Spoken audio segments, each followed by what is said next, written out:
Simple ప్రెజెంట్స్‌ని 5 కేసులు use చేస్తామని చెప్పాను కదా! దాంట్లో ఫస్ట్ కేస్ వచ్చేసి డైలీ రొటీన్స్ అండ్ హ్యాబిట్స్. మనం ప్రతిరోజు జరిగే పనులు, మనం అలవాట్లు.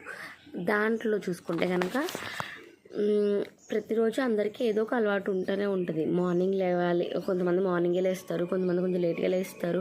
బ్రష్ అయితే ఖచ్చితంగా చేస్తారు అండ్ బ్రేక్‌ఫాస్ట్ తింటారు. ఆర్ ఏదో ఒక రొటీన్ ఉంటుందనమాట. వాళ్ళకి ఏదో ఒక హ్యాబిట్స్ ఉంటాయన్నమాట. స్పెసిఫిక్ హ్యాబిట్స్ ఉండొచ్చు, రెగ్యులర్ హ్యాబిట్స్ ఉండొచ్చు. వీటిలన్నిటిని మనం ఏం చేస్తాం, సింపుల్ ప్రెజెంట్‌లో తీసుకుంటామని చెప్పాను. ఫర్ ఎగ్జాంపుల్ నా దానికి తీసుకుంటే కొన్ని చెప్తాను చూడండి. నేను మార్నింగ్ 5 గంటలకి నిద్రలేస్తాను. I wake up 5 AM every morning అని చెప్పచ్చు. అలాగే నేను చేసిన తర్వాత పెరుగు తినడానికి ఇష్టపడతాను. దాన్ని ఎలా చెప్పచ్చు, I like to have yoghurt after my lunch. అలాగే ఏం చేస్తాను, మిట్టుతో కాసేపు నేను ఆడుకుంటాను. మిట్టు ఎవరంటే మా అబ్బాయి. అండ్ దాన్ని ఎలా చెప్పచ్చు, I like to play with Mittu. Mittu is my son. And evening టైంలో ఏం చేస్తాను, I cook rice. Morning evening కూడా వండుతాను అనుకోండి. I cook rice every day ఇలా చెప్పచ్చు. అలాగే నేను బెడ్ ఎప్పుడు వెళ్తాను అంటే పడుకోవడానికి ఎప్పుడు వెళ్తాను, 10 గంటలకు వెళ్తాను.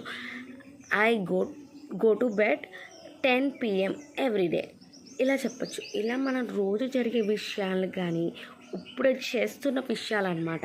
ఫర్ ఎగ్జాంపుల్ ఇప్పుడు నేను ఒక ఆరెంజ్ తింటున్నాను అనుకోండి, నేను తింటున్నాను అనుకోండి, I eat an orange.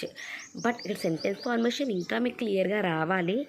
But మీరు ఏం చేయొచ్చు అని అనుకుంటే కనుక ఇప్పుడు జరిగే విషయాలు, అలాగే మన డైలీ జరిగే విషయాలు ఏదైతే రెగ్యులర్గా జరుగుతున్నాయో వాటిని మనం సింపుల్ ప్రెజెంట్లో యూజ్ చేయాలి అనే విషయం అయితే ఇక్కడ మీరు నోట్ డౌన్ చేసుకోవాలి.